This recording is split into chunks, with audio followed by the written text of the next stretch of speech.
YCP మహిళా fire brand మంత్రి కూడా అయిన ఆమెకు ఈ దఫా టిక్కెట్ దక్కే అవకాశాలు లేవు. ఈ విషయాన్ని వైసీపీ విశ్వసనీయ వర్గాలు చెబుతున్నాయి. ఒకవేళ ఆమెకు టిక్కెట్ ఇచ్చినా సొంత పార్టీ నేతలే పనిగట్టుకుని ఓడిస్తారని సీఎం జగన్కు నివేదికలు వెళ్లాయి. దీంతో ఆమెకు టిక్కెట్ ఇవ్వకుండా మరో రకంగా పార్టీ కోసం ఉపయోగించుకోవాలని నిర్ణయించుకున్నట్టు తెలిసింది. వైసీపీకి ఇప్పుడు ప్రచార టీం లేదు. గతంలో జగన్కు తోడుగా తల్లి విజయమ్మ, చెల్లి షర్మిల ప్రచారం చేశారు. ఇప్పుడు ఆ ఇద్దరూ లేరు. దీంతో సదరు ఫైర్ బ్రాండ్ మంత్రిని స్టార్ క్యాంపెయినర్గా ఉపయోగించుకోవాలని ముఖ్యమంత్రి వైఎస్ జగన్ నిర్ణయించుకున్నట్టు తెలిసింది.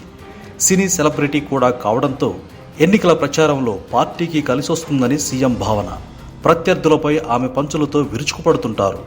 ఆకట్టుకునే ప్రసంగం, సినీ నేపథ్యం వెరసి స్టార్ క్యాంపెయినర్గా పనికొస్తుందని వైసీపీ ఆలోచించినట్టు తెలుస్తోంది.